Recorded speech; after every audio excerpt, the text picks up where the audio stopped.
everybody, welcome back to BnB Anime. I am Blue, and today I am here with the feeling weird he just said, even though you're not going to hear this because that section was edited out, but you'll hear this bit. Hi, I'm Brad. It's Brad. Hello, Brad. I was talking like Blue. That was my attempt at French. I am well. I am possibly suffering from the condition of long bone. Man, I guess you could say you're boned on this one. Oh God, no. Yeah, that's not in that way. That's a way to start up a podcast. Oh yeah, okay. Today we're going to be discussing Kuroko no Basuke, but before we get into that, I'm going to tell you a story about my week. Yes. Let's hear story time. Grab popcorn, get cozy. Let's hear it. Well, it was my birthday over the weekend that just passed. What? No. I turned 23, a whole 23 years old. Mm-hmm. We played Mario Kart with my family and had a few too many rum and cokes. It's a good time. Yeah, it was actually a really fun time. We didn't do anything special. Of course, you know, with quarantine, there's not really much you can do. But I had a really, really fun birthday. We played cards. There are parts of it I don't really remember very much. I hope I didn't do anything too embarrassing, but at least I was with my family, so, you know. Yeah, it's all that matters. At least you weren't out doing something embarrassing in front of, strangers. Yeah, that's true. But then again, I guess you could say stranger things have happened. Stranger things have happened. I also know, though, if I did something really embarrassing, my family would have never let me live it down. So at least I know that I didn't go really embarrassing. So just, I can settle with a probably did some mildly embarrassing stuff. Well, hey, that's all that matters. Mm-hmm. But then I went to the doctors. I went to a specialist, a rheumatologist. Very fancy, because for the past 8 years I've been suffering from a bad wrist, and I have hypermobility, so all my joints hyperextend and sublocate and dislocate really easy.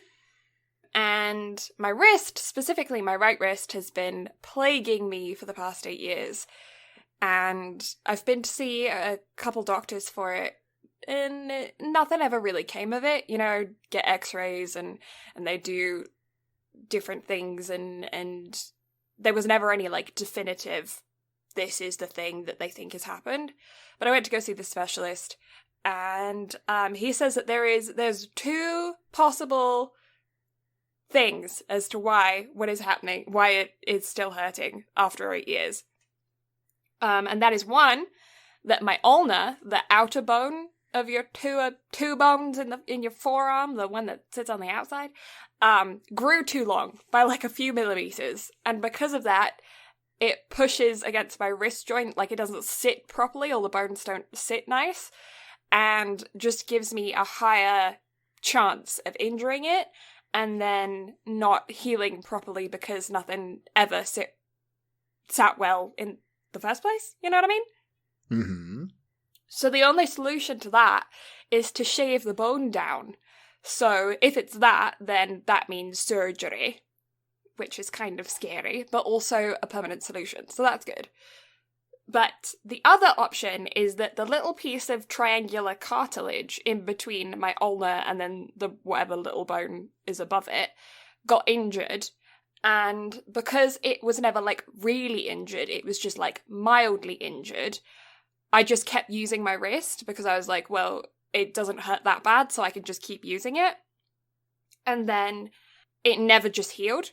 And so he scheduled an MRI where he's gonna well, not he, but some professional is gonna inject ink into my arm. And then they're gonna do an MRI on it, which is gonna be fun.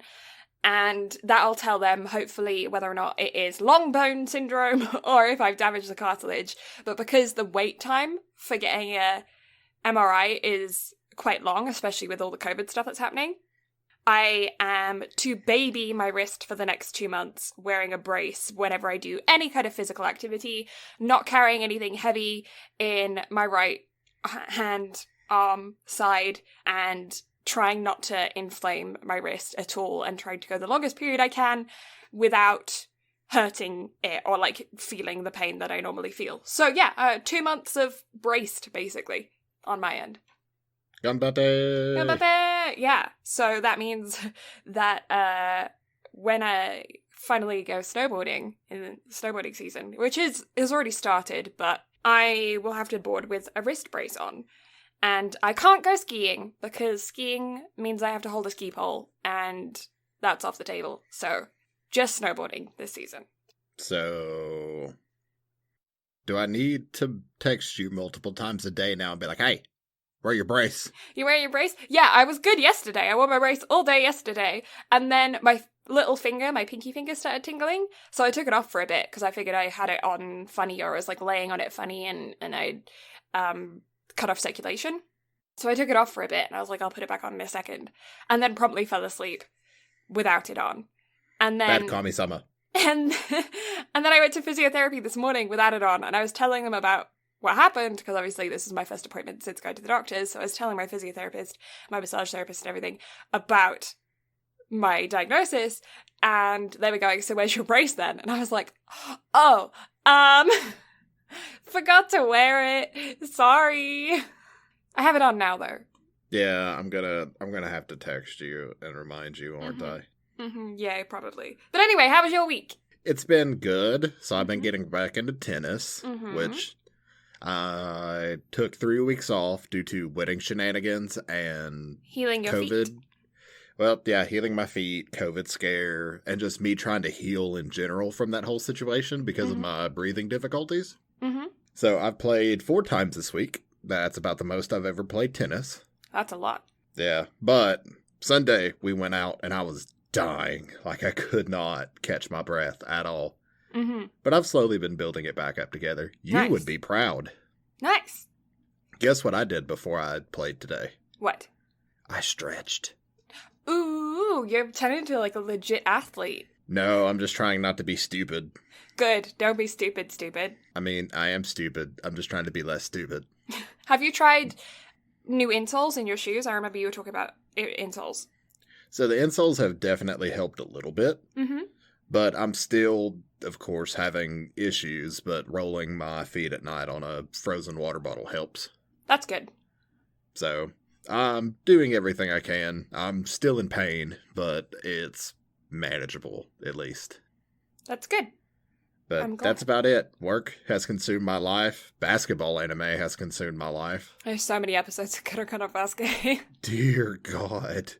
But I feel like Kuroko no Basuke is the main reason I've went out and played so much tennis, because it's just got me fired up to want to, like, go out and do sports. It really does. Active. It really does. Every time I watch a sports anime, I always am like, I'm going to get so fit and healthy. I get so much motivation from them. I'm always like, okay, now I need to go snowboarding. I'm going to start running up and down my stairs to prep my thighs so that I can stay to squat longer while I'm snowboarding. And I'm going to stretch. Why not just do squats? Yoga. Squats? Yeah, why not just do squats? It's bad on my knees. I don't know why stairs are easier than squats, but they are. It's not as bad on my knees. I feel like there's something backwards about that. Yeah, I feel like there's something backwards about that. I don't know. That's just it. My knees don't crack when I go up and down the stairs, but they do when I do squats. Interesting. Yeah. So, okay, as a non-American, I'm going to say this as a general term. As a non-American, I don't know very much about basketball, so I have to admit, the majority of my basketball knowledge comes from Kuroko no Basuke and Slam Dunk. Any other basketball knowledge? I don't know basketball. Do you have, like, a foundation of basketball knowledge when, like, before you were going into this? I assume probably. Yes. So I have played basketball both in middle school and just casually with friends. I have, or rather, my aunt is in the Hall of Fame at Clemson University for basketball. Ooh, that's very fancy. And Nana and Papaw are in the Hall of Fame at their high school for basketball. So there's kind of a basketball lineage. Well, you do have quite a tall family. I've outgrown everyone. So it's definitely not that. I was just going to say, and you're the one who didn't really continue with basketball. You went into wrestling instead. Yes. Well, it's funny because basketball, I'm not going to lie. Because I could sit here and bullshit my way through it and be like, I was decent. No. You want me to be real for a second here? I do. I played basketball for 1 year, my 7th grade year in middle school. You want to know how many points I scored? Or how many baskets I made my entire middle school career? 7. 3. Really? 3 shots is all that I made. That's funny. A very similar thing happened to me. When I entered high school, I was recruited by the volleyball team and the basketball team because, again, I am tall. No, just kidding. I'm what did you say? 4'2"? I'm 4'2". 4'2", yes. 4'2". But yeah, the gym teacher came over and she was like, we know that you did some sports. Would you like to look at playing for these teams? And I said, trust me, I'm not good. I do not have the hand-eye coordination. I'm a leg sport person. I cannot do the throwing of the hitting that does not compute. She was like, just give it a go. Just give it a go. We're not even going to do tryouts or whatever. I'm just going to look at you while you're in gym class and we can talk about it and see and make our mind up. I think it took a half of a gym class, a half of a gym period for her to come over to me and be like, yeah, so you were saying about leg sports? And I was like, yeah. Well, you see, here's the thing. With your hypermobility and everything else, volleyball, I don't think would be a good fit for you. Mm-mm. Basketball, on the other hand, I feel like could be fine because hand-eye coordination and everything else, especially in the terms of basketball, can be taught.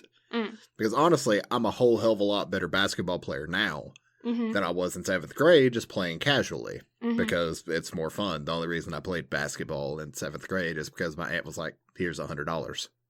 So, me being in 7th grade, I was like, ooh, $100, so much money. That can get me like 2 games. Yeah, playing casually now, I've definitely gotten a little bit better. I still suck, but I'm good at rebounds. Yeah. So, it's not terrible, but I definitely naturally took to wrestling, and baseball I just kind of naturally took to as well, just hitting.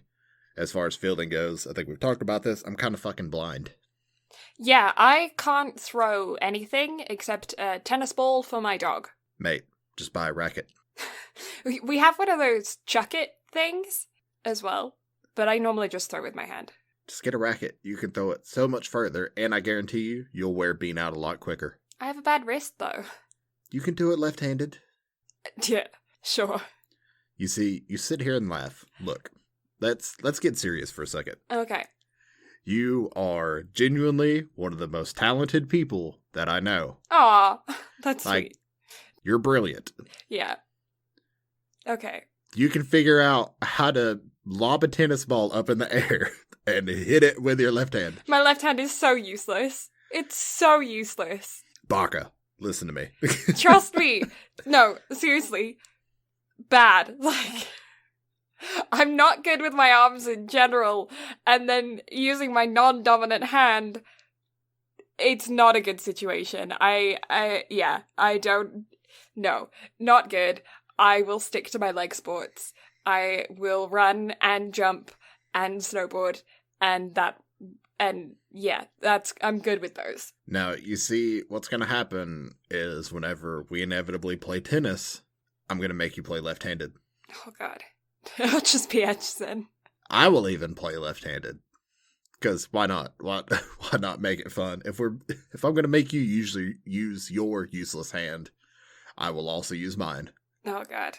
You'll murder me. You'll murder me. No. Yes. No. Yes'm. Don't argue with me. Already argued. Consider yourself thoroughly argued. Objection. Your Honor. Anyway, we best get into this because we have a chunk of episodes to be discussing today. So, but there's not a lot to talk about, though. Did you? Okay. There is a bonus episode, kind of like an OVA, that was thrown in between episode 22 and 23. If you're on Crunchyroll, it just kind of continues to play through. 22.5 tip-off, and it is a kind of flashback episode to one of the characters' middle school years that definitely doesn't spoil anything. These guys are in high school. I'm curious about whether or not you watched it. No. No? You want to know why? Why? I freaked the fuck out whenever I was watching it. Because you and I talked last night, and we decided not to record this on our usual night. Yes. Because you were tired and everything else, and we both were nowhere near actually being finished with the show. Yeah. So, we decided to push it off. So, I was watching it last night, and as soon as the ED starts, I'll always flip my phone up to its, vertical state and click next episode, and I saw it. And I was like, wait, S1. Did the season just restart? Like, did something fuck up? Was that the last episode? I thought there were 25 episodes. Oh god, what's going on? So, I backed out, scrolled through, and I was like, oh, this is random. On to the next episode. Yeah. I won't get into it now, but I will talk about it when we get to it, because I watched it, and it kind of possibly spoils some things. And I want to talk about it, because I don't know when it was released. Actually, I might look that up now. Gross.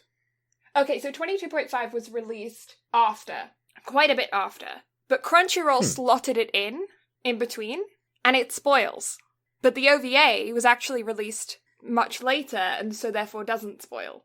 Sort of. Still kind of does, but not as bad. And I want to talk about it when we get there. So, it's, well, then again, I guess it didn't really affect you all that much. No, because I'd already seen it. Yeah. Yeah, but I'm really curious as to why. I mean, I understand why Crunchyroll put it in there, because that's the name of the episode, and it does kind of give some background to the episode that comes after it, but it also shows people who aren't introduced until later. I think you might understand what I'm, getting at. Yeah. Okay. So it's not like a huge spoiler, but it definitely does introduce people that shouldn't have been introduced until the 25th episode. Interesting. Yeah. So I'm curious about that. But anyways, do we have any news? Well, I was going to say, before we get into news, have you been watching any anime, reading any manga, anything like that, outside of what we actually have to cover? Actually, no, I haven't. I've been so busy with voice acting stuff recently, which is amazing, but also left me no time to do stuff outside of it. I am so proud of you, but also highly disappointed. I know. We have a show to run here, Blue. I'm sorry. What about you, though? Have you been doing the things interesting? I have. I've been watching a lot of anime. Yeah. So I know I've talked about Tonikawa. Mm-hmm. And every episode that comes out, the more and more excited I am to force you to watch it in February. Okay. Because it is literally the most adorable rom-com I've ever seen. Mm-hmm. Like, I absolutely adore it. Like, just from a pure romance perspective, it is absolutely heartwarming. I love it to bits. And it's not cringy. Cute. Okay. Yeah, I'm down. So it's right up your alley. Yeah. But also, I started a new isekai recently. Ah. It's called Kuma Kuma Kuma Bear. Okay. Its premise is that the main character enjoys playing VR games. Okay. And I think she's like late high school, I think 17, 18, something like that. Mm-hmm. But instead of going to school, like, she's incredibly brilliant. So instead of going to school, she just sells stocks. Okay. And, like, makes a shit ton of money. So yep. why go to school or why get a job if you're that brilliant, especially when it comes to the stock market? Like, she literally gives her parents, like, millions of dollars to go on vacation. Right. But one day, logging back into the game, she gets a pop-up in the loading screen saying, "Do you like the game?" So she's like, sure. And then she gets, like, a loot system from the GM, and they're like, "Here, pick a chest." So she's like, "This one." And it gives her a bear outfit. It's like, "Do you like the bear outfit?" Sure, why not? And it's like, "Do you prefer real life over the game?" And she's like, "No, I prefer the game." It's like, "One last thing. What's the most important thing to you?" She's like, "My money." And so she wakes up in the game world with the bear costume that she was given. Like, that's her only outfit she can wear, because otherwise she's useless. And the god of the world transferred all of her IRL money into the game, so she's filthy rich. And it's just adorable. It's cute. I've been enjoying myself. That sounds like a lot of fun. I've been wasting my time whenever, I could be watching shit for the podcast. I've been wasting my time. But technically not, because it's research? Job research? It's podcast research? Yeah, I mean, hey, our anime awards are coming up, so I kind of need to watch all the current animes coming out, because, my mind may get changed on what's going to be given. Also, we really need to sit down and come up with our categories for our anime awards. We really do. Actually, that's a good thing to pass off to you listeners. Easy transition. Yeah, if you guys have any specific categories or anything that you want us to rank stuff in, for instance, best boy, best girl, favorite anime of the year, favorite anime of what we have reviewed over the year, favorite OP, favorite ED, most kawaii sidekick, I don't know, a favorite hair color on an anime character, literally anything. Let us know in those comments. Hit us up in those DMs on the social medias at BnB for everything.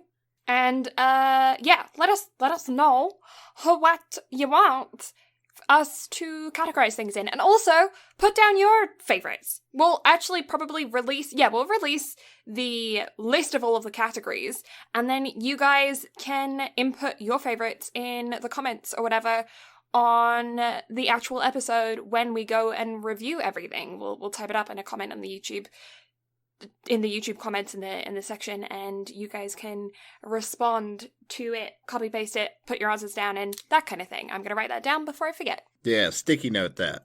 Yeah. Because Lord knows you'll forget otherwise. I forget even with sticky notes. That is also true. I feel like there's something that you and I were supposed to discuss that you sticky noted and then we never did. No clue. That sounds about right. So, news. News! Let's start off with a little bit of video game news first. Okay. Dragon Ball Z Kakarot has revealed its next DLC with a launch date of November 17th, so extremely soon. 2 days from the day that this podcast goes live, and it's taking place with the Resurrection F arc of Super. Mm-hmm. So, I'm excited. I really enjoyed Kakarot, what I've played of it. Mm-hmm. I really need to finish it. Because who doesn't enjoy a Dragon Ball Z RPG? I know I do. I just enjoy Dragon Ball in general. I want more. Oh, okay. I have a question of a thing that happened today.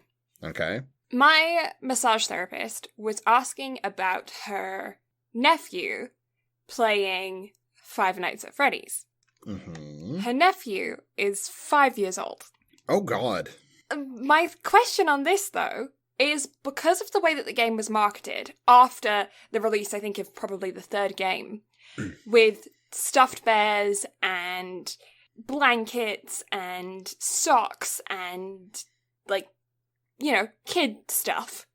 Not that socks are kid stuff. We kind of all need those. But, kid sizes. They ended up marketing it to a much younger demographic than the original game was released for, right? In the indie game, it was released for adults. Adults all played it. Got really big on the internet. I think the original creators sold it? No. No? Okay. No. But, okay, ended up being marketed towards young kids. And now it's kind of a kid horror game. And I kind of understand it as well, because there's no gore or swearing or anything. But there is a lot of jump scares, but then it's also a level of, are they just desensitized because of the marketing? Because it's they're cuddling a Freddy bear. And it's just a jump... You know what I mean? I don't know. Well, here's the thing. As someone who had free reign of the video games that I played growing up. Yeah, same. I don't think it's okay for horror games to be marketed to children.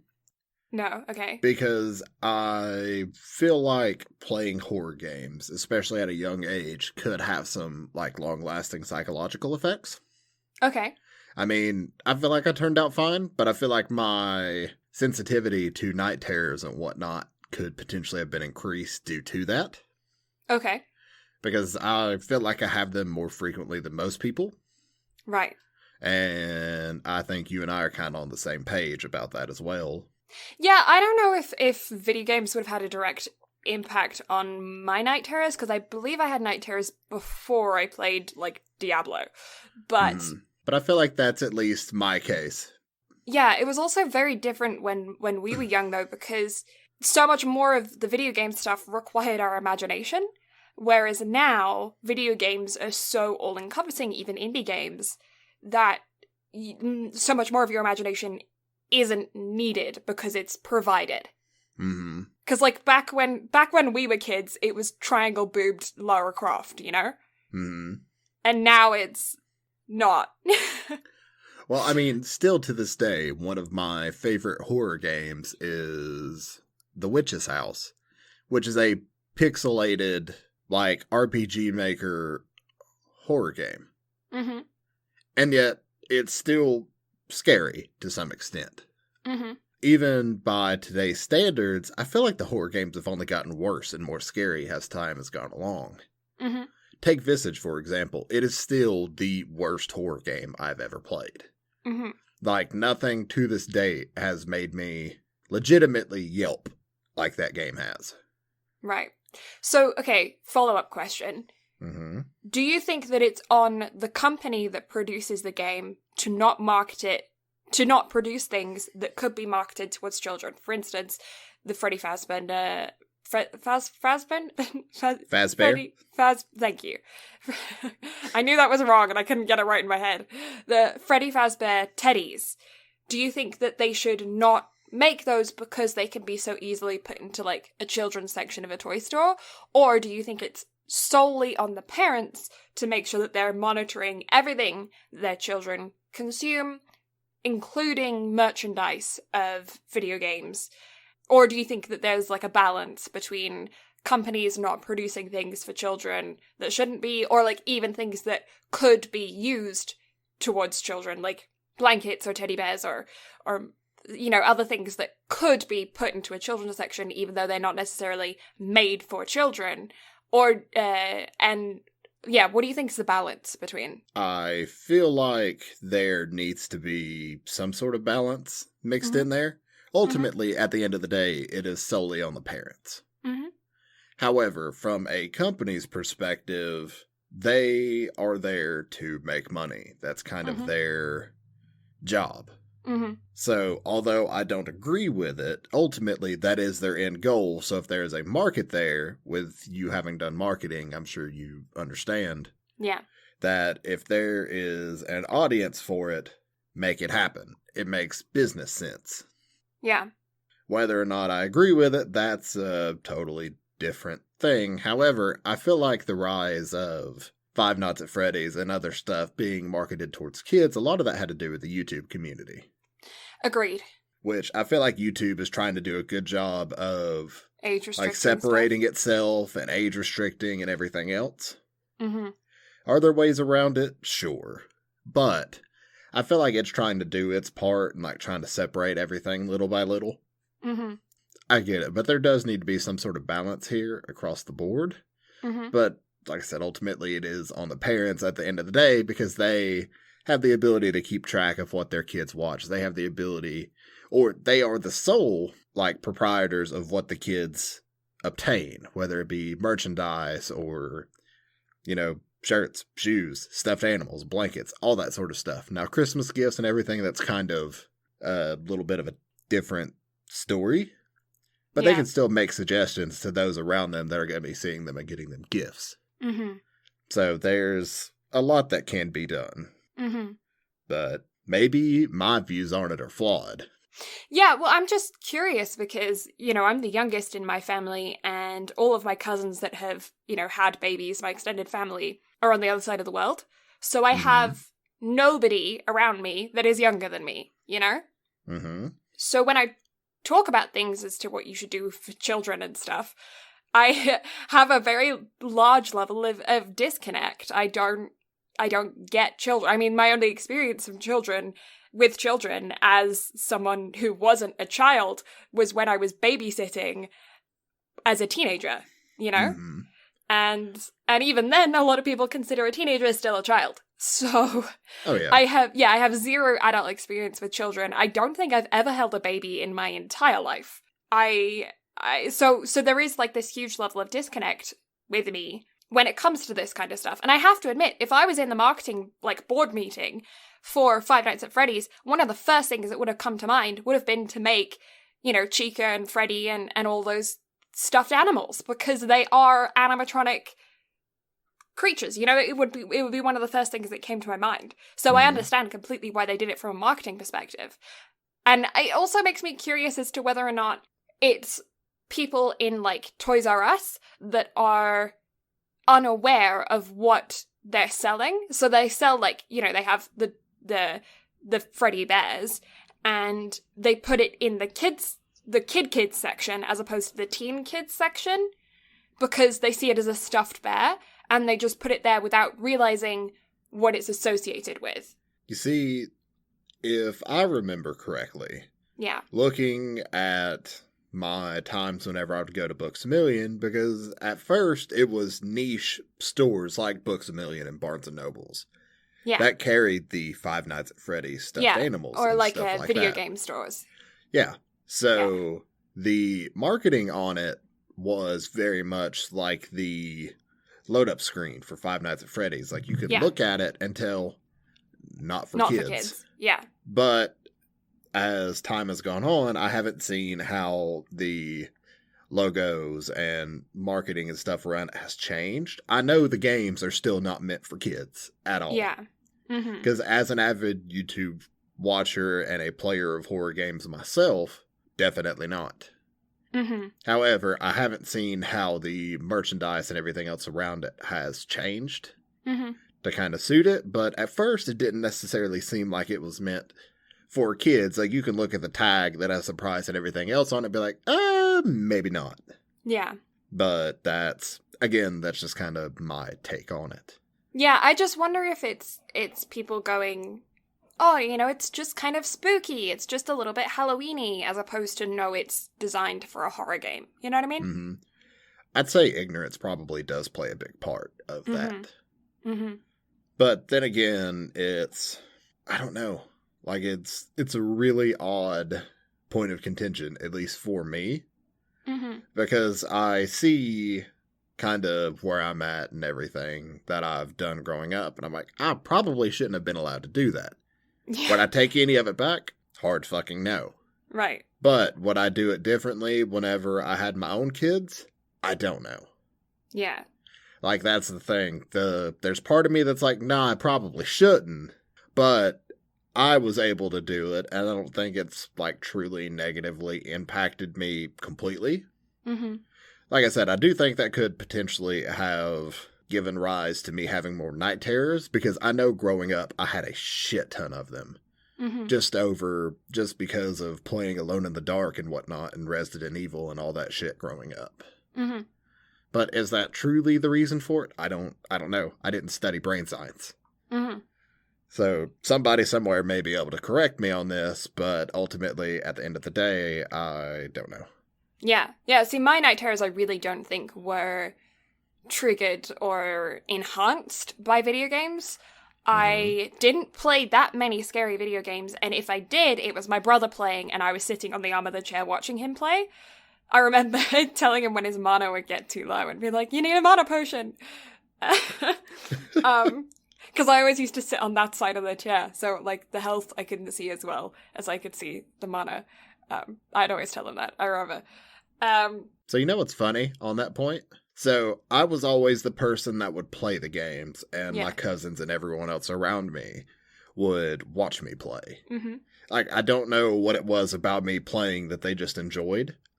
But even Walker still tells me that this day, he's like, I would rather watch you play than sit down and play it myself. And he's like, that's why I honestly think you make a good streamer, is because you can make up your own dialogue and BS your way through everything that you're doing, and it's just kind of engaging. Yeah. Well, I've always genuinely and generally preferred watching video games as well. It's why when YouTube, like gaming on YouTube became such a huge thing, I was one of the first people to jump on there and subscribe to everyone I could find and just binge watch video games, because I used to do it with my brother growing up all the time. Again, it comes down to having really bad hand-eye coordination.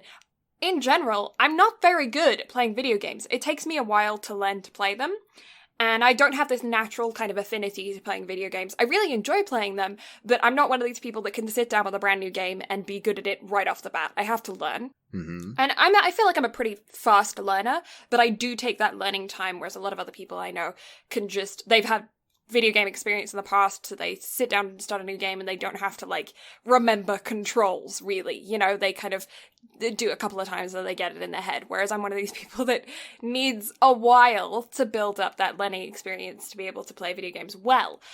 Because of that, I feel like I prefer watching other people play video games. I love streaming. I think it's a great time, but I'd prefer to watch somebody else play. You see, that's interesting because you, as a streamer, again, going back to the compliments I had earlier, like, you are brilliant. Aw. So it's like you're such an engaging streamer, and the things you talk about and everything else that you do while you play are extremely engaging. Now, the gameplay, Spyro, is hilarious to watch you play. Yeah, I'm so bad. But I don't know. I guess it just comes down to, I feel like the reason that YouTube gaming in general has done as well as it is, it's the personalities behind the content. It's not necessarily the games themselves. The games themselves 100%. are great. Yeah. But it's the people behind it. Yeah, 100%. Anyway, we got on such a huge tangent there. Yeah, my brain died all of a sudden. It's like, right? Oh, wait, now I'm up and I'm like, what happened? Let's steer on back to that news that we were talking about earlier. So, next piece of news.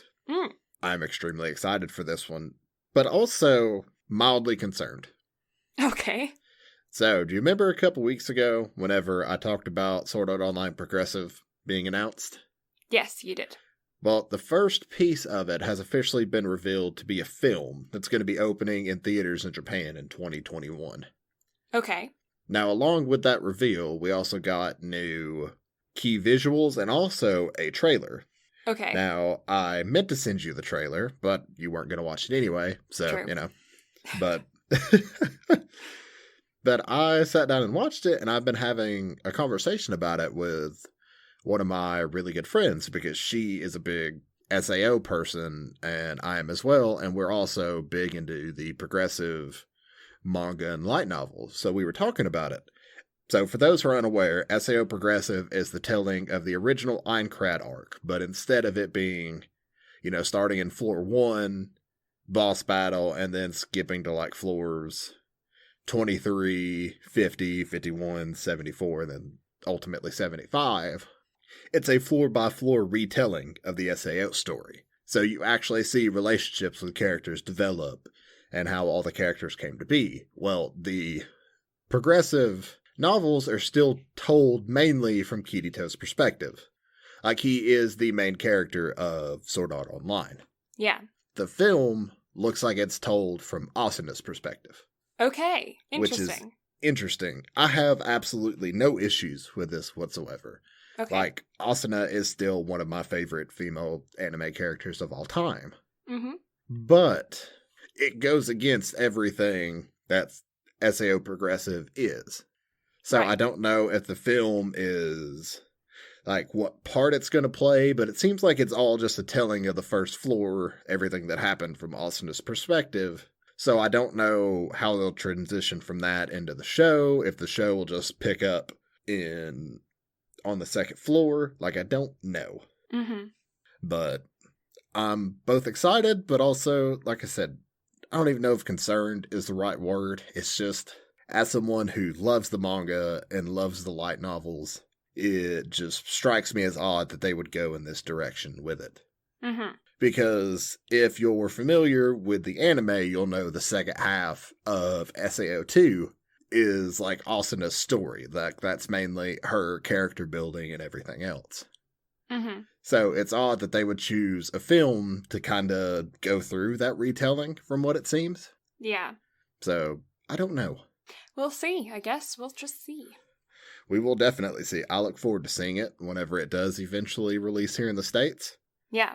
Because I I don't know. I'm excited. Like, I absolutely love progressive, so I'm chomping at the bit. Yeah, there's quite a few really kind of important or integral films that are coming out in 2021 for shows that have already been established. Like, we'll be getting Given. Free as well as dropping a movie, I'm pretty sure.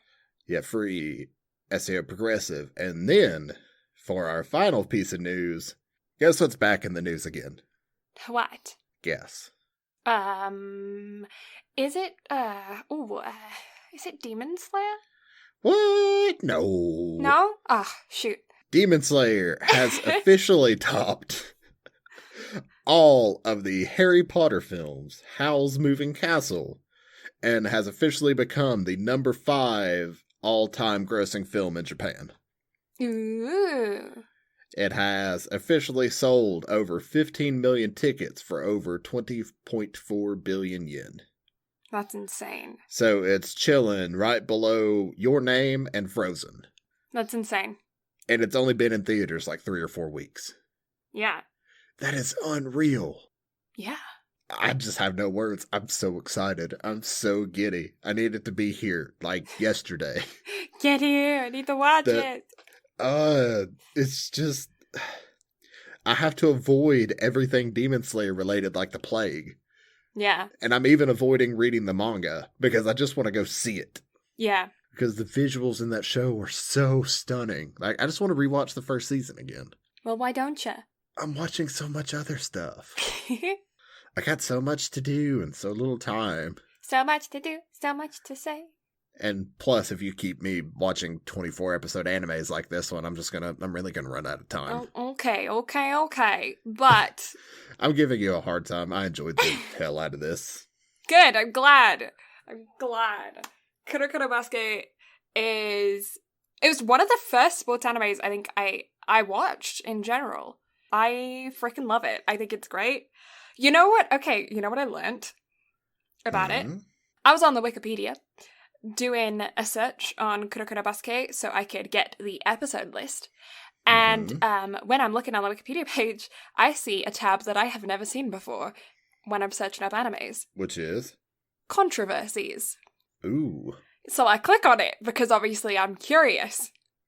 And turns out that this anime that I interpreted as a very innocent sports anime was very quickly grabbed by the very extra saucy BL community. I could see that. Anyway, continue. Yeah, and so apparently there is quite a lot of fan-made stuff to do with that released on this anime and on the manga and stuff, and I had no clue that it was so big in that community. I was just like, this is one of my favorite sports animes of all time, and apparently it's very big in that world. So I could see that.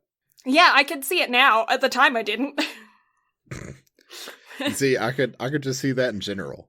Yeah. And especially since we watched Free before this one. That's true. Like, the thought crossed my mind. I was like, you know, I bet the online forums have grabbed the hell out of this show. Yeah, it doesn't surprise me now. It just didn't occur to me while I was watching it the first time through, and didn't occur to me until I read that part on the Wikipedia. And then I was like, oh, well, duh. That makes so much sense. Yeah, it had just kind of struck me because I was like, yeah, fan service. The more you know. Definitely not surprised. So, shall we get into the background of the show before we really start getting into the... Let's get into the really start getting into the meat and taters of the topic. Yeah, I wanna start diving into this. Kuroko no Basuke was a light novel that ran from March 4, 2011 through May of 2014 for a total of 5 volumes. The manga was printed in the weekly Shonen Jump. It's a shonen, who would have thought? That ran from December of 2018 through September of 2014 for a grand total of, can you guess how many volumes? 10. I don't know. 30. Wow, that's 3 times the amount. That's a lot of volumes. That is a lot of volumes. The anime series was directed by Shunsuke Tada and written by Nobuo Takagi. Mm-hmm. The studio that produced it was Production IG. So, Production IG has produced Ghost in the Shell Standalone Complex. Of course, it's done all of Kuroko no Basuke. It's done the new Prince of Tennis, which is right up Blue's alley. It is. Psychopaths, Ace of Diamond, Haikyuu. Haikyuu? Wow, okay. It has done the mini version of Attack on Titan Junior High. It has done Aoharu Ride, which is an adorable little anime. I really enjoyed that one whenever I watched it. Oh, snap. It's done Noblesse, which is another current anime for the fall season that I'm watching that's pretty interesting. Oh, wow. It's funny that it's done Haikyuu, the new Prince of Tennis, and obviously Kuroko no Basuke. I can see the animation, like, in common between the new Prince of Tennis and Kuroko no Basuke. Haikyuu, I feel like, has a very different animation style. I feel like it does. Yeah, maybe that's just me reflecting on it, though. It's been a while since I watched Haikyuu, so it's what's coming out of my memory. But I feel like Haikyuu looks very different visually to Kuroko and Prince of Tennis, the new Prince of Tennis. But then also the new Prince of Tennis is very heavily influenced by the original Prince of Tennis. But funnily enough, this isn't the studio that did the original Prince of Tennis. No. So, the anime was licensed by Crunchyroll. It eventually ran from April of 2012 through June of 2015 for a grand total of 75 episodes. 3 OVAs. It had a film series with 3 parts, and then had a final film called Kuroko no Basuke, the movie Last Game, that ran in March of 2017. There's a shit ton of this. There is. It's a big show. Although, I don't know how it gets after the first season, but I kind of want to watch more. Yeah? Like, I was much more intrigued by this than I was Free. Interesting. That's very interesting. Because Free, sure, it's about swimming, but that's kind of it. Okay. Yeah, I see that. However, one main thing about the show that really just made me not want to watch it. Okay.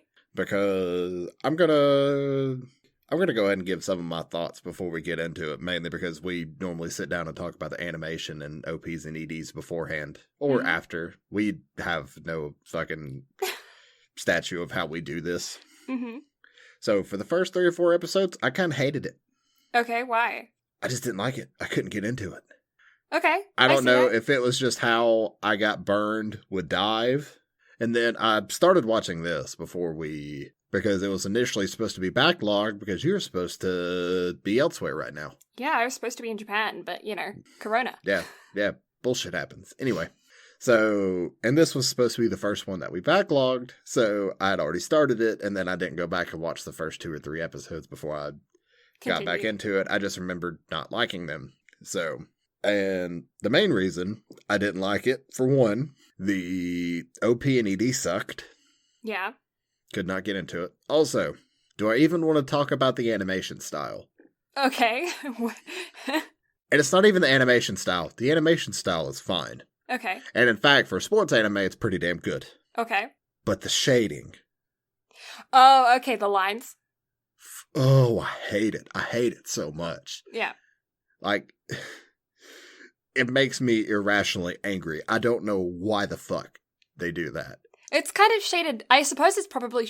I haven't seen the manga, so I don't know if it's shaded the same way, but I'd assume that it's shaded that way in the manga as well, and they were kind of doing it to match style. Because I know quite often they shade stuff in manga with just, like, hashes and lines as opposed to coloring stuff in.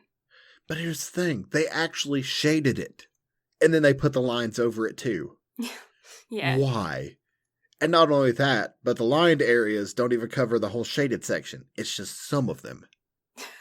It makes me so angry. I don't understand why. Like, that, to me, immediately docks it 3 fucking points. 3? Oh, wow. Stupid. Okay. It That's is intense. Ridiculous. It's awful. I hate it. I hate it so much. I don't understand why that's one of my pet peeves, but it triggered me so much. The fact that it was there for all 25 episodes. I hate it. Wow. Okay. I wouldn't have thought that it would have affected you that bad. I have to admit that I did notice it, and you guys know by now that I don't really pay attention to the animation style. I am much more of a plot, storyline, character kind of person, and the animation style doesn't really affect stories too much for me.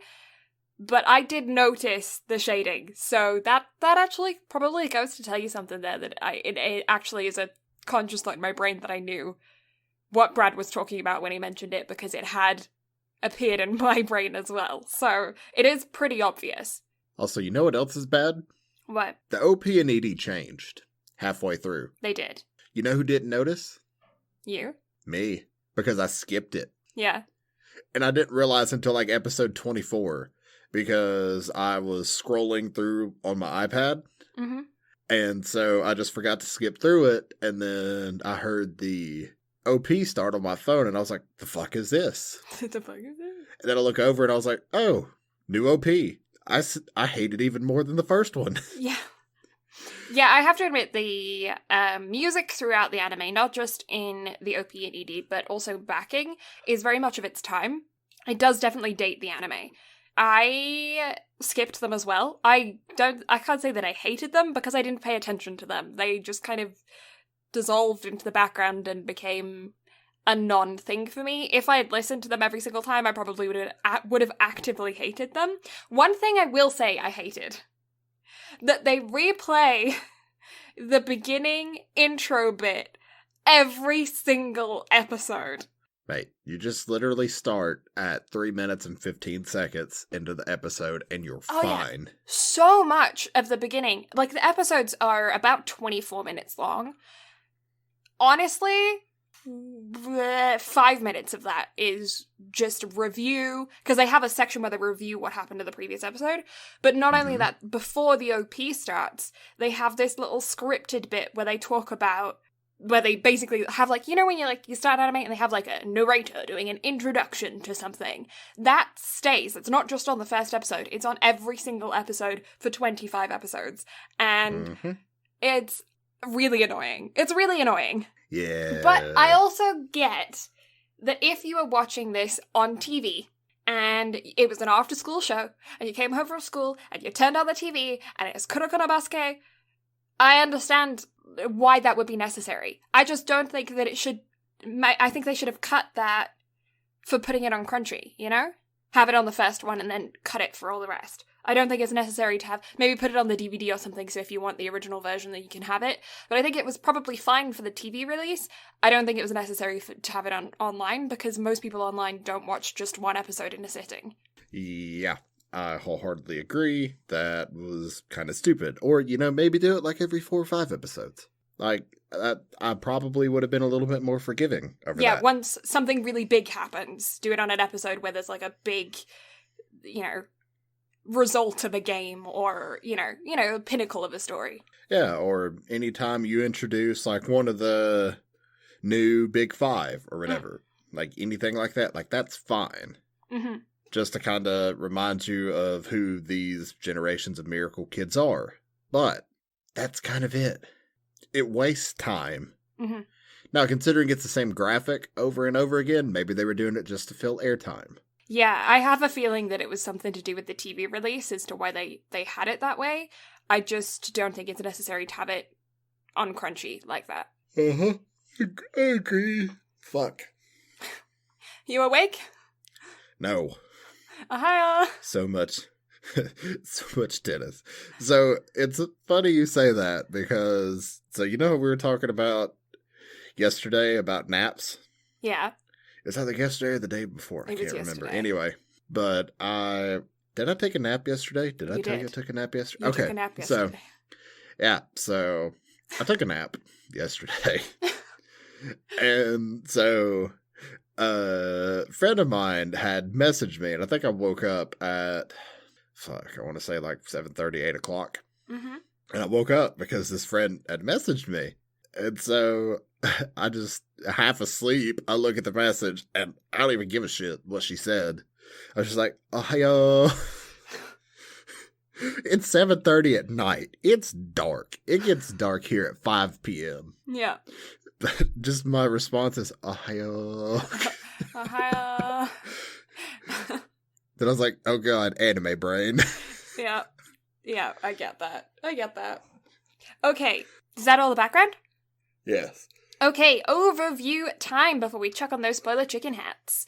Kuroko no Basuke, or Kuroko's Basketball, is a basketball anime, who would have ever thunk it, that is centered around our main character, Kuroko. He is in his first year of high school, and he was part of a team in middle school that was part of a big school that was undefeated for 5 years. They won the championship every year, and the specific year that he was on was known for the Generation of Miracles. Specifically, 5 middle school students who were considered like geniuses of basketball. They were the best around, nobody could even touch them, and they slaughtered every opponent that they ever went against, and they all went to the same middle school, so they were known as this, like, genius team. And Kuroko was on that team. He was part of that group, not one of the 5, though. And he ends up going to this unknown high school and joins the basketball team, obviously, and it's us learning about him, his relationship with the 5 with the Generation of Miracles, and his abilities and how they used him throughout their games, because he was kind of an active member of their basketball group, of their team, but like nobody knows of him, nobody knows who he is, and so it's us learning about who he is, what his abilities are, all of that kind of stuff, his relationship with everybody else. And then also, there's another high school student, Kagami, who has come over from America, and he is fresh in Japan. Well, actually, I think he was in Japan for his last year of middle school. I'm not sure. No, it's his first year in Japan back, after being in America, and he loves basketball, and when he was in America, was playing a lot of street basketball, he's playing a lot of against Americans, and so he has a very different style to the Japanese players that are in the basketball team as well, and so we learn about him, his relationship with Kuroko, them being on the same basketball team together, and the 2 of them and their team going up against the 5 members of the Generation of Miracles in basketball tournaments throughout high school. That's pretty much everything. Yeah. So, spoiler chicken hats on, and let's get started because we have 25 and a half episodes to go through. Okay, episode number 1. I am Kuroko. A new student, Kuroko, starts, a new school year, starts at Seren, and that's the name of the school, Seren, it starts, and there's a huge dude at basketball tryouts. A 25-year-old looking first year from America? Kagami. All of the people other than Kuroko look like if they're one of the Generation of Miracles, or like a prominent member of, one of the like anime people that isn't like that this is like a predominant character, they look so old. Kuroko's the only one that looks like probably like a first year. So just putting that out there. If you're watching this for realism, you're not going to find it at all. Also, every single member of the Generation of Miracles has fun-colored hair, so you can tell they're powerful if they don't have normal hair. Just putting that out there.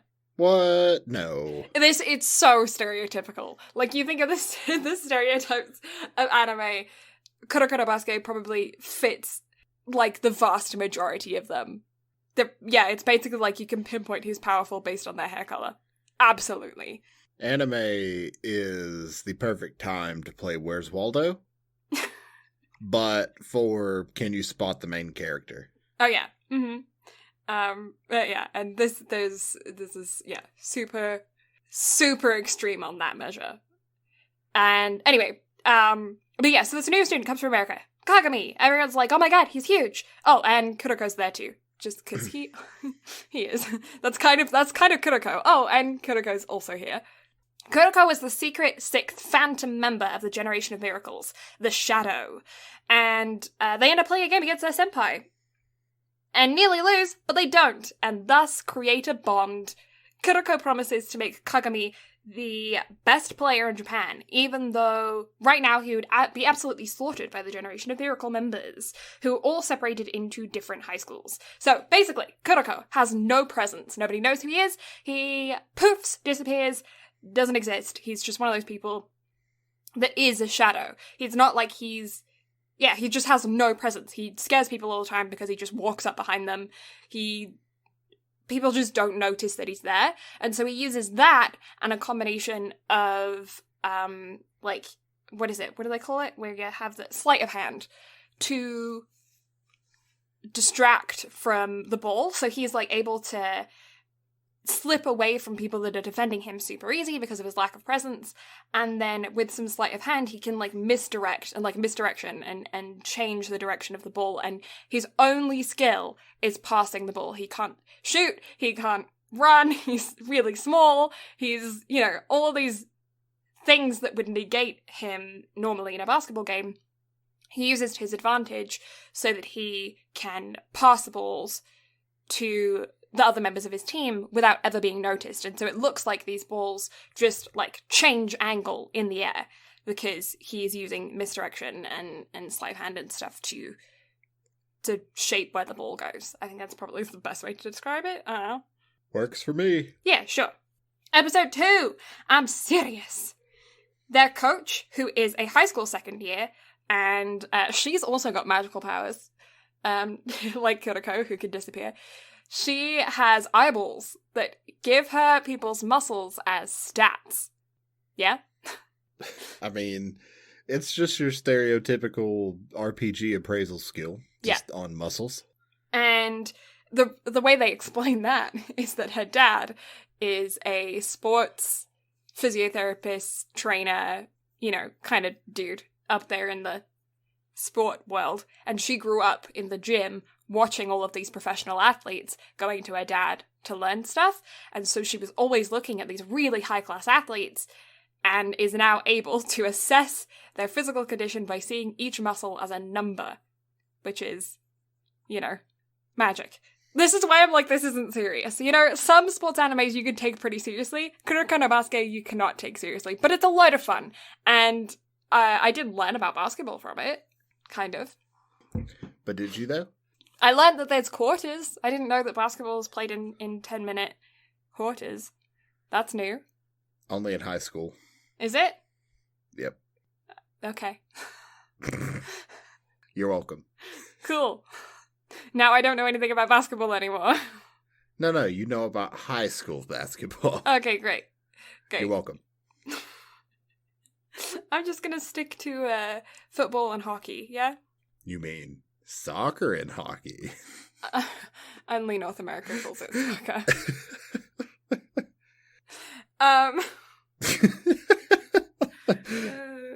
Okay. I just wanted to fuck off on that one.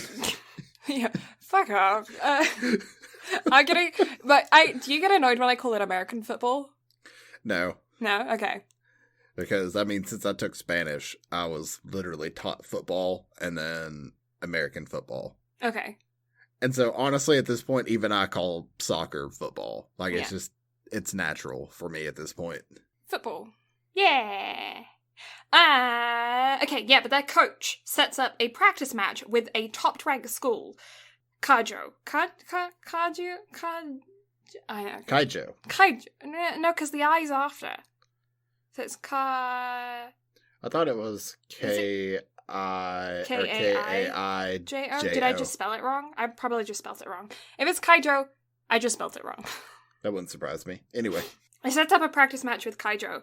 And Kaijo has actually managed to acquire one of the Generation Miracles in their team. So they have a newbie, fresh baby boy who is one of the Generation Miracles, and he's playing for their team.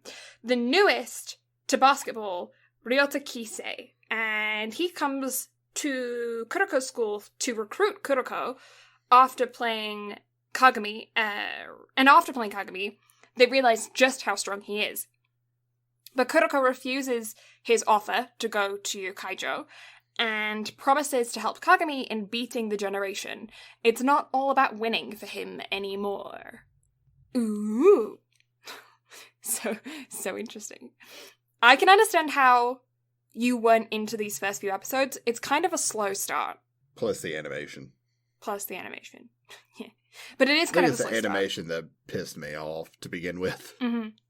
Episode 3, It's Better If I Can't Win. The team goes to a practice match, quickly realizes they aren't being taken seriously at all. Like, the coach is being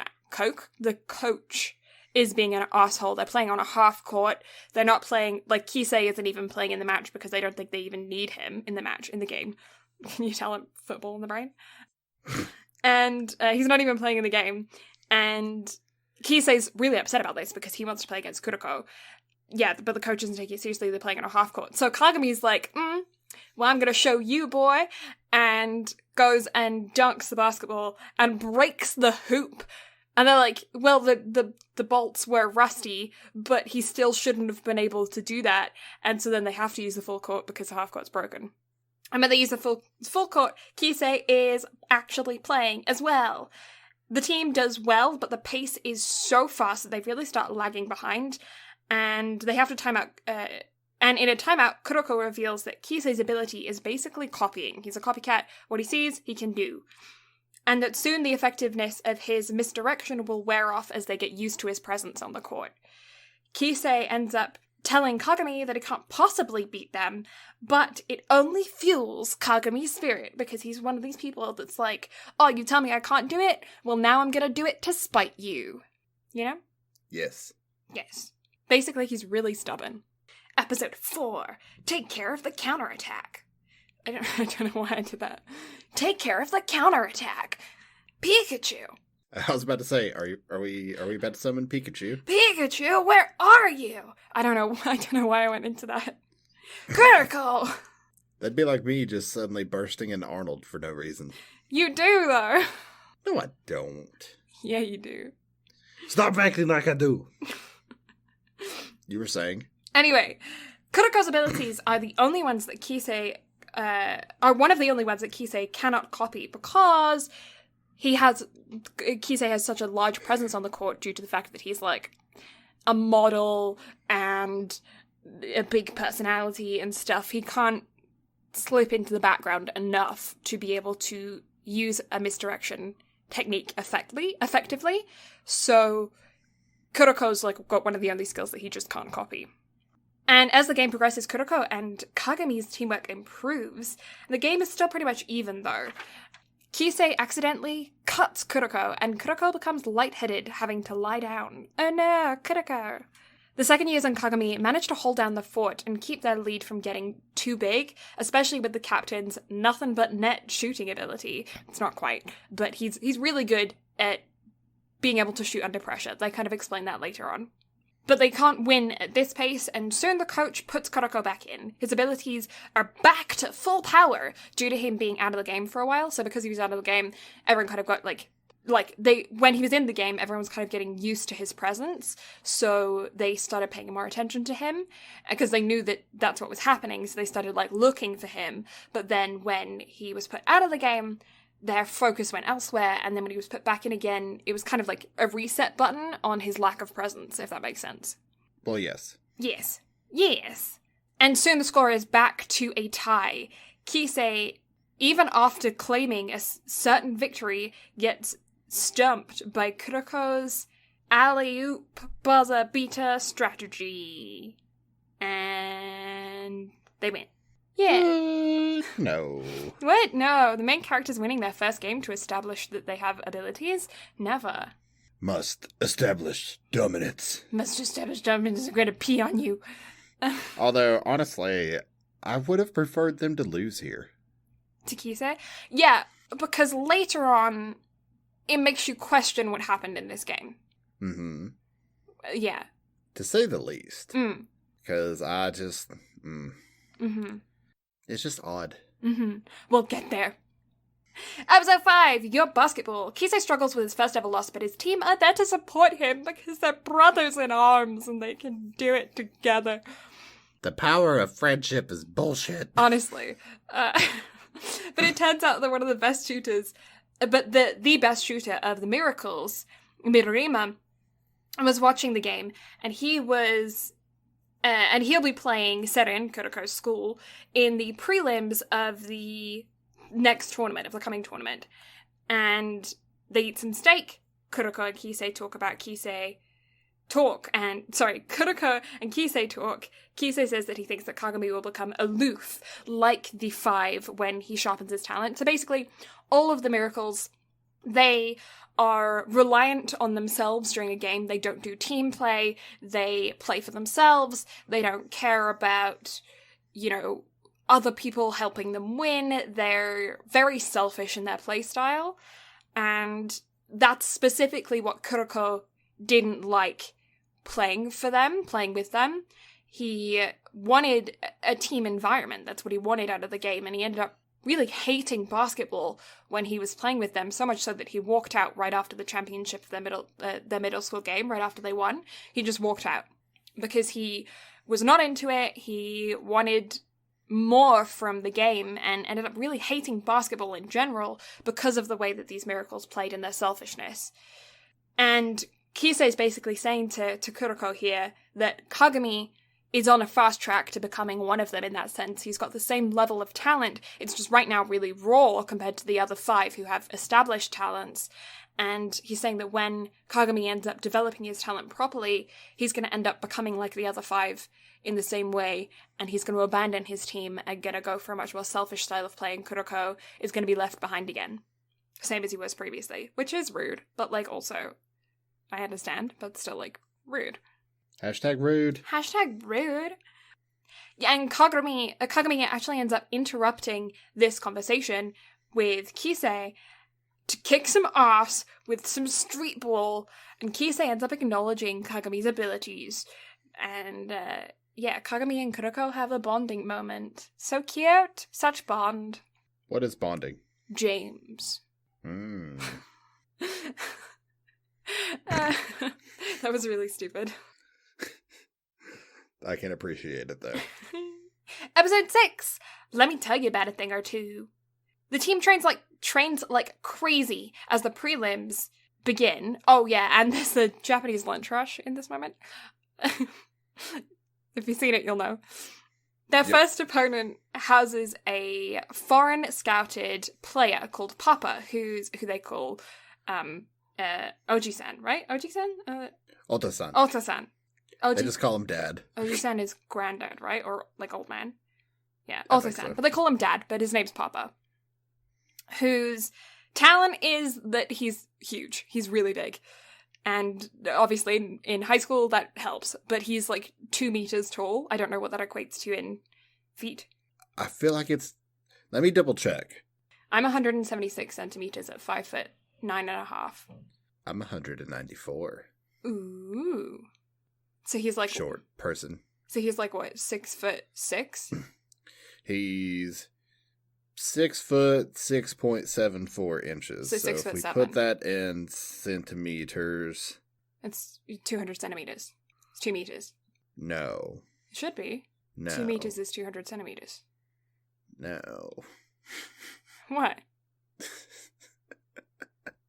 Anyway. I'm so confused. I was trying to confuse you. Okay. Yeah, I'm really confused. You succeeded. The metric system is so easy to follow. That's why I was confused. I was what's going on here? I have achieved my goal because all I wanted to do was confuse. Yeah, it worked. Okay. You're welcome. You made me think that I just can't do really basic math. You are very welcome. Yeah. But yeah, never mind. 6'7" fucking massive. Yeah, he's huge. That's his talent. He's real big. The game begins, and Seren is determined to be weak by their opponents. They're these guys are so weak. Because they're a newly established school, they only actually started their basketball team last season, so the second years were the ones who started the basketball team. And they did pretty well in their first year, but they didn't make it past the championships of the preliminaries. And so they are kind of known for doing okay, but, like, they're a very newly established team, so people are kind of, like, underestimating them. And especially considering that the generation of miracles has been, like, distributed between all of the top schools, and they didn't get any of them, according to most people's knowledge, because Kuroko wasn't, like, mentioned in, like, articles and stuff, so they forgot about him, which is part of his, like, presence thing. It means that they are immediately taken as a weak school upon first appearance, which also helps with the establishment of them having the underdog fight, which we do love in a good sports anime. Or just sports thing in general. I mean, who doesn't love the Mighty Ducks, right? Hockey? Hockey! But yeah, they're determined to be really weak by their opponents, who believe the Miracles to be weak then, because of the fact that Seren beat one of them. And Kuroko is mistaken to be for a child. Like, legitimately thinks he's a child. Get off the court. What are you doing there? Sees his uniform. Oh, you're a player? Why is a child a player? And everyone, that was really funny. I really enjoyed that moment with his team dying in the background and him just, like, being really upset about it. But he's, like, Tanaka-kun in his lack of facial expression. So it's really funny that he's, like, upset and just has a blank face. Yep. It's very He gets amusing. like a slight slant in his eyebrows. Yeah, very slight slant. I think the most I've... Oh no, he did smile at one point towards the end of the anime, and they didn't put any teeth in, and it was very strange to see him smile, open mouth. He had no teeth. I don't recall. Yeah, I think it's in episode 25. I remember looking at it and thinking he looks weird. I don't recall that, and I literally watched it before we sat down to record. Yeah. You'll have to... So I don't know. You have to go back and see that, because it looks weird. I don't know why that stuck in my brain, but it did. Anyways, they soon reveal that there's something more to them than initially appears. Whoa! Who would have thought? What? I know, right? Episode 7, you'll see something amazing. The team easily beat Papa and quickly progressed through the tournament. Midorima is part of one of the 3 king schools that for the past 5 years have been the ones to progress to nationals. Last year, the second years were crushed by them by triple the points. So they got past the preliminaries, they got into the final stages of regionals, and there's like the quarterfinal, the semi-final, and then the final. And you have to play all 3 teams to progress in, like, once you get down to a team of 4. And each king that they played were crushed by triple the score. They absolutely were not on the same page as those teams. But we find out a little bit more about that later on as to why they were crushed so badly. But because of that, they now have, like, a vendetta against them. They have a reason to try hard. And they end up learning about Midorima. Midorima is the second of the miracles that we come across. He has green hair. Kisei has yellow hair, blonde. He's blonde. Kagami has red hair. And Kuroko has light blue. I'm sorry, what color hair did you say Midorima has? Green. Oh, I thought you said yellow. No, Kisei has yellow. Okay. For some reason, I thought you said Midoriya had yellow, and I was going to be like, dude, do we need to have a talk about your perception of color really quick? My brother's the colorblind one, not me. Okay, you may continue. I had to check on you for a second. I'm good. Trust me, I'm good. Okay. But Midorima, he never misses a shot, no matter how far away it is or how high he throws it. Kuroko has never seen him miss a shot in all of his years of middle school. And the rest of the team have perfect fundamentals. They're going to be a huge challenge.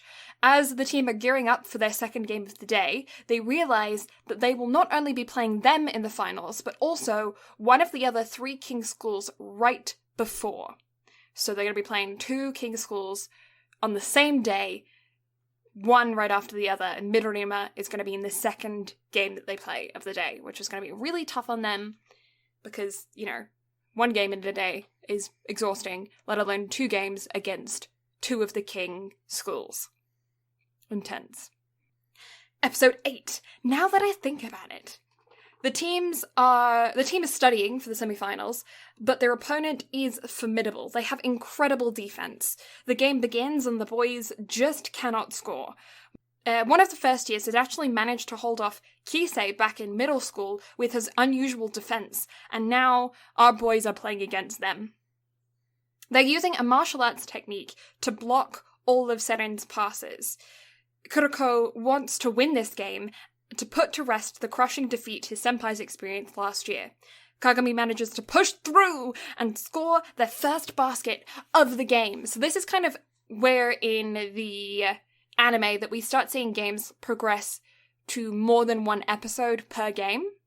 Because previously we kind of like had maybe like 1.5 episodes per game, you know? But this is where we start seeing like an episode per quarter, right? I don't think a game lasted longer than 3 episodes. No, not quite. Wrong. I think that's the max, but yeah, around about that.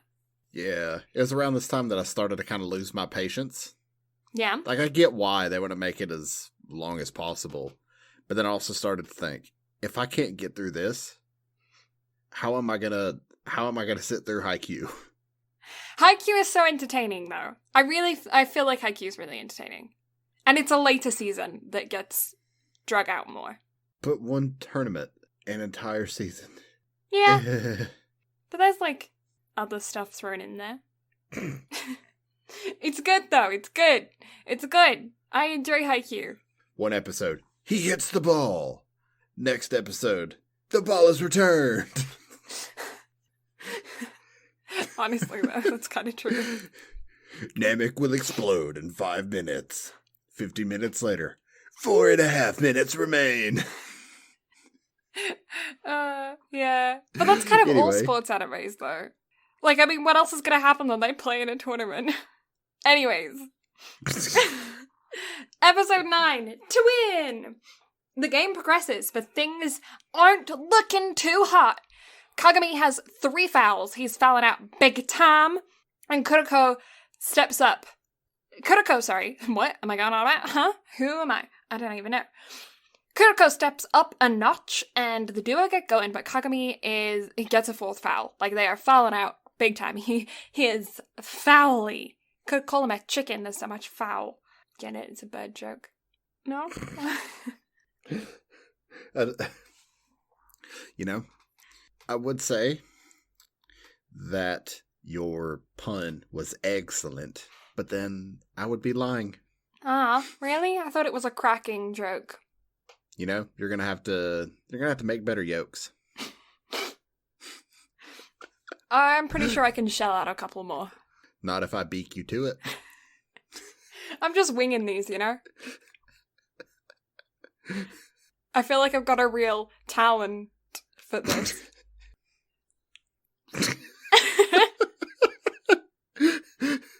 I just wanted there to be a long silence. Just a long silence. Okay.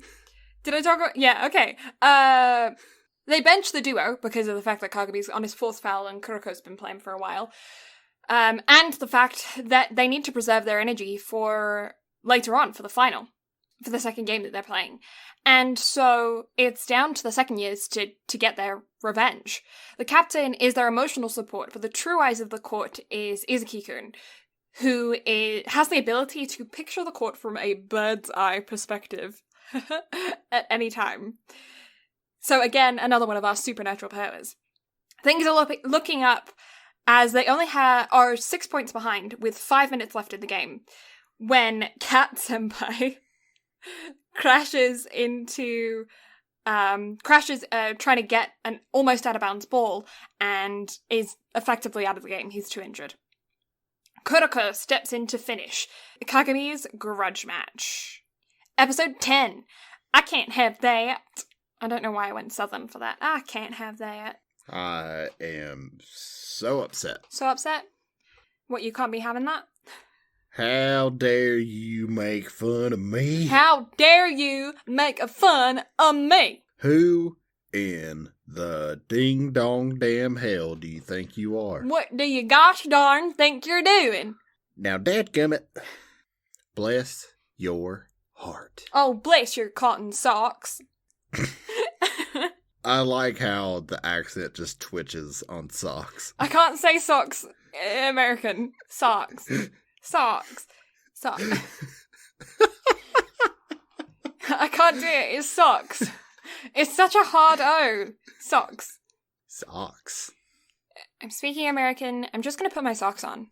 Yeah, see, that's fine. If you say it like S-A-U-X, socks. But not on its own. You have to say it in a sentence. Let me just go grab my socks. But I like how you have to go Becky to be able to get it. When you say it in southern, then it's socks. Because it's almost 2 syllables. Everything we say has more syllables. It's all got more syllables. Episode 10. I can't have that.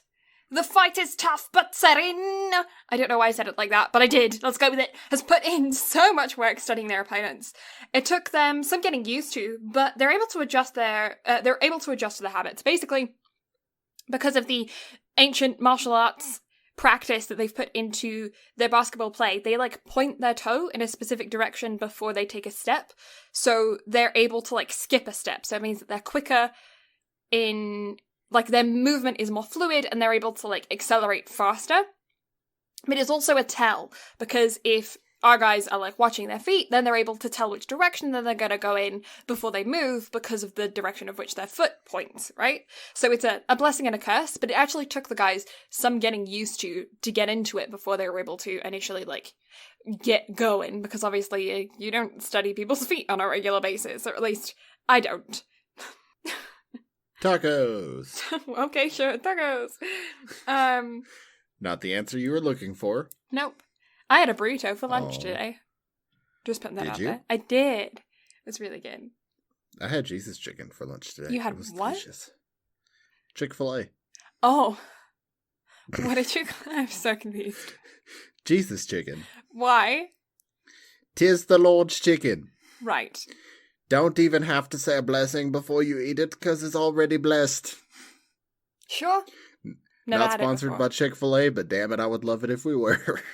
I've never had Chick-fil-A before. They have mac and cheese now. Ooh. Have you had Nando's? No.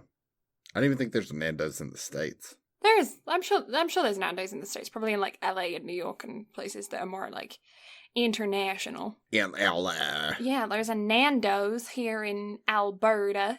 There's a few Nando's. Let me see where the nearest Nando's to me is. Yeah. You gotta go get a cheeky Nando's, mate. Is there a Nando's in the U.S.?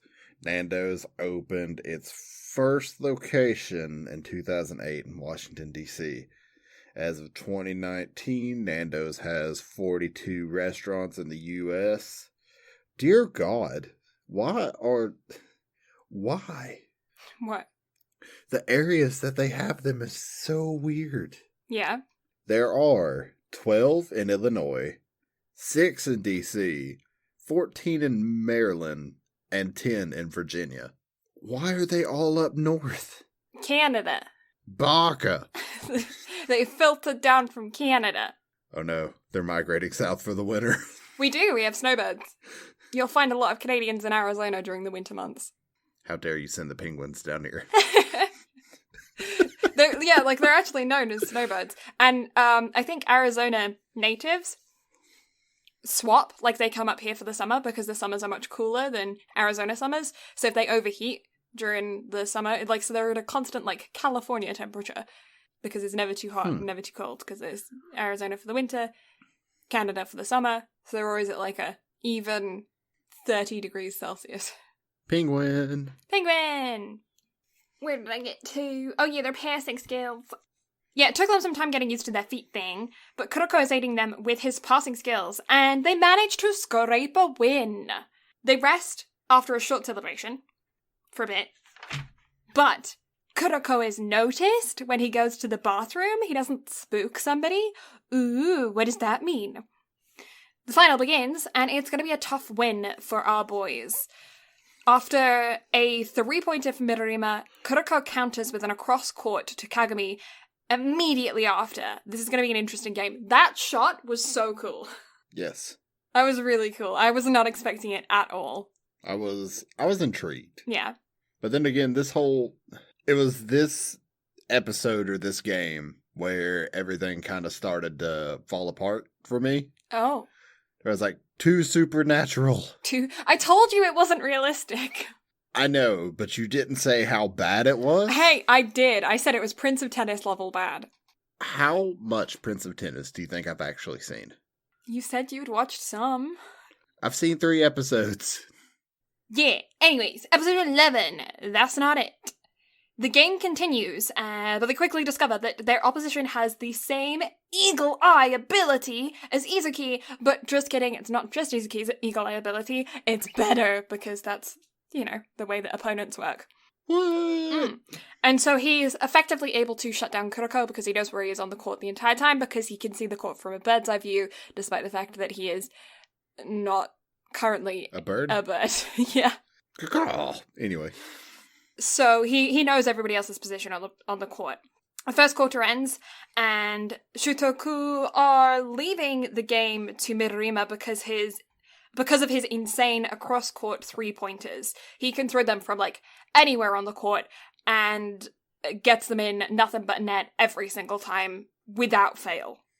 Serin keep Kuroko and Kagami in the game, giving them a chance to figure out a new strategy, despite the fact that Kuroko is kind of useless at this point because of Eagle Eye knowing where he is.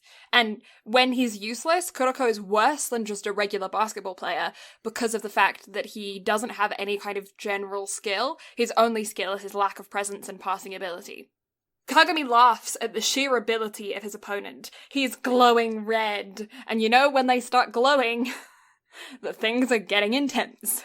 He's going Super Saiyan. Yes, their auras have appeared. And their auras just so happen to match their hair and eye colour. Who would have thought? Anime tropes. Anime tropes. Episode 12. What is victory? The third quarter begins, and Kagami is determined to win. He pushes himself hard to block Mirima's shots, and is with his mad hops. He's got mad hops.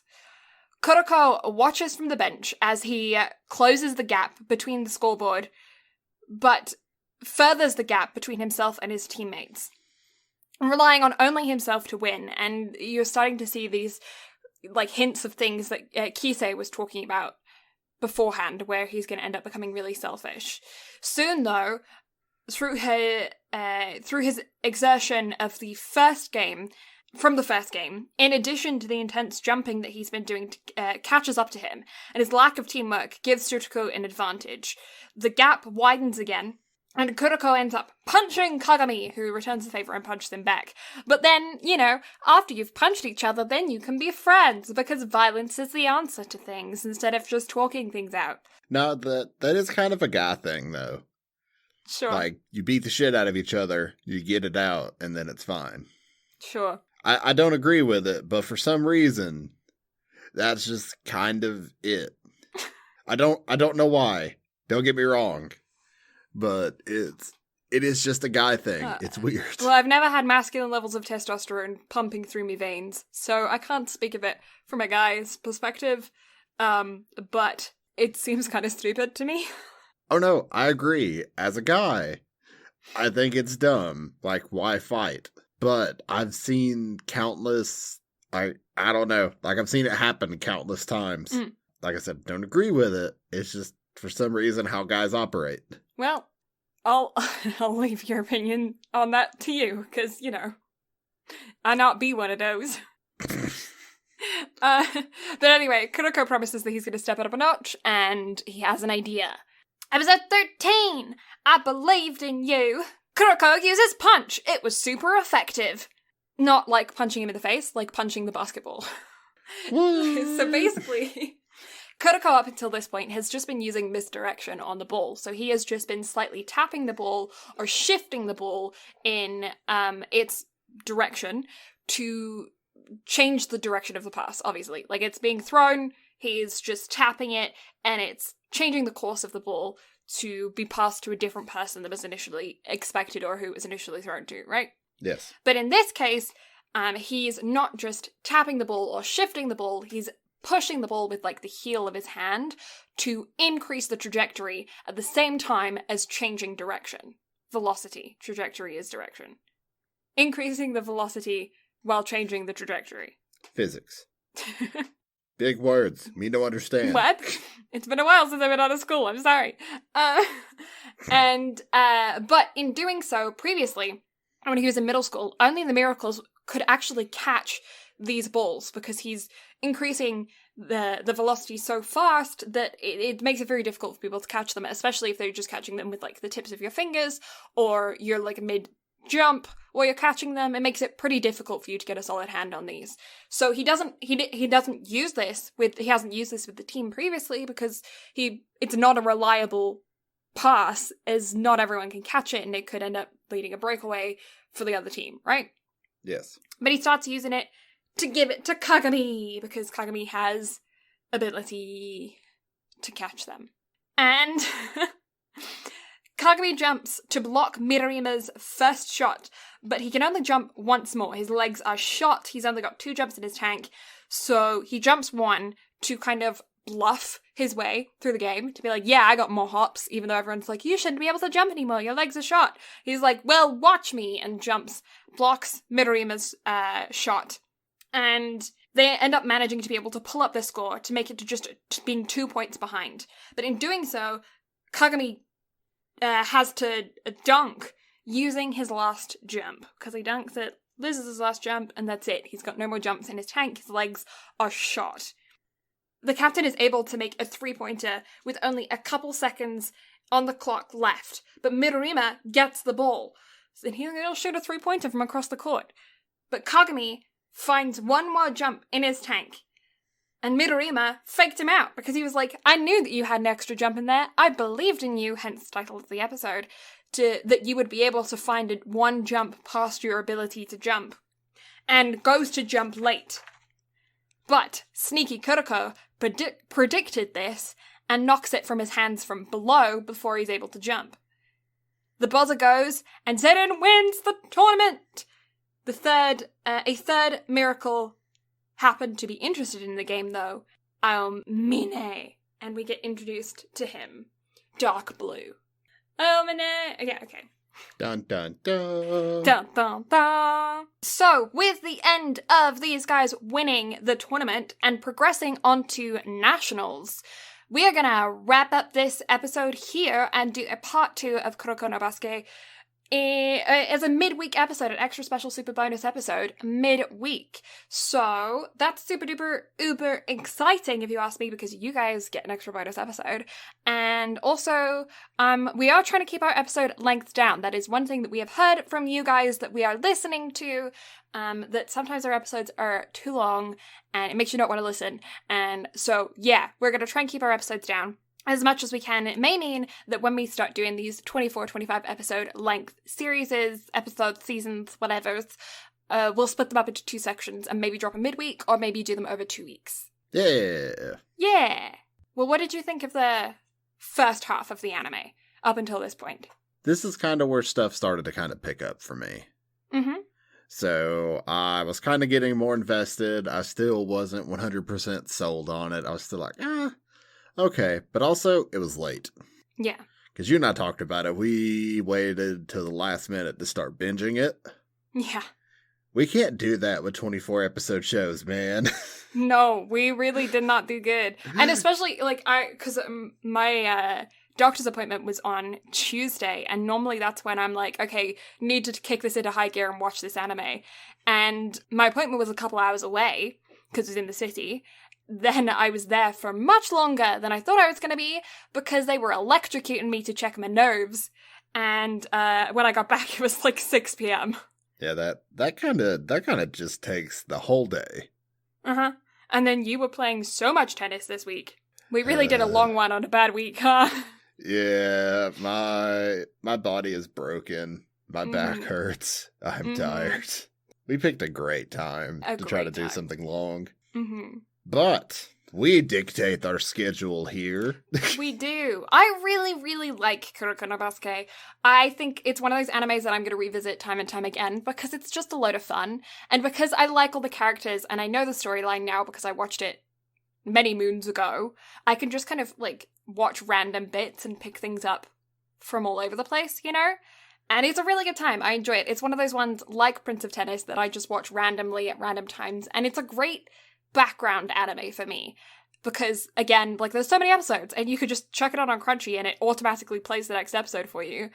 And I have a really great time watching it, so I'm glad that you enjoyed it, because I know you don't exactly have the best history with that you're enjoying it so far. Obviously, we haven't discussed the second half of the first season, but you don't have the best history with sports animes, and I wasn't sure how you were going to feel about the fact that this one is not at all realistic. I wonder whose fault that is. Yeah, I'm intrigued. I think I could definitely see myself watching more of it later on down the road.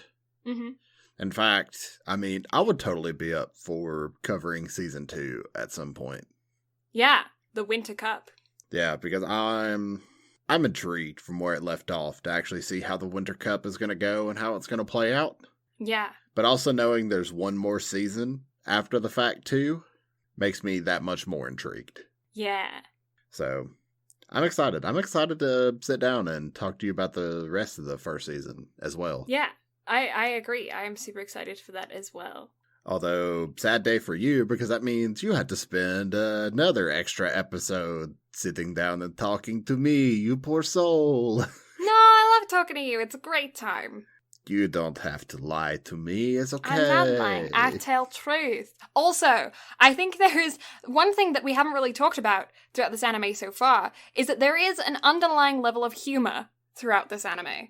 There is. Like, it's very subtle, but it breaks everything up nicely. It really does. Especially when we get introduced to number 2 later on down the line. Number 2 is my favorite character in this whole show. Oh my god, he's so cute. Like, anytime we get characters like number 2 introduced, I don't know why, but they just immediately become my favorite character. Oh, yeah, I have no idea why. Not because they're freaking adorable or anything. No, not at all. No. But yeah, there's a couple scenes in here that really make me laugh, and there's some really big anime stereotypes that they make fun of in this, that they take really lightly, that you see specifically later on when we get introduced to the only other female character in this show other than our coach. And there's a couple of tropes with her specifically that are very obviously making fun of other animes that do them seriously. Mm-hmm. And that was really funny. Oh yeah, for sure. So, I'm excited. I'm excited to talk about this more. It's going to be a good time. Yeah. So, shall we dive into the plugs? Let's dive into those plugs. So, you can find the absolutely lovely Blue Lavender on Twitch at twitch.tv/Blue Lavender. Monday through Saturday, except for Wednesdays and Thursdays, whenever she does decide to stream from 8 p.m. to 10 p.m. Mountain Standard Time.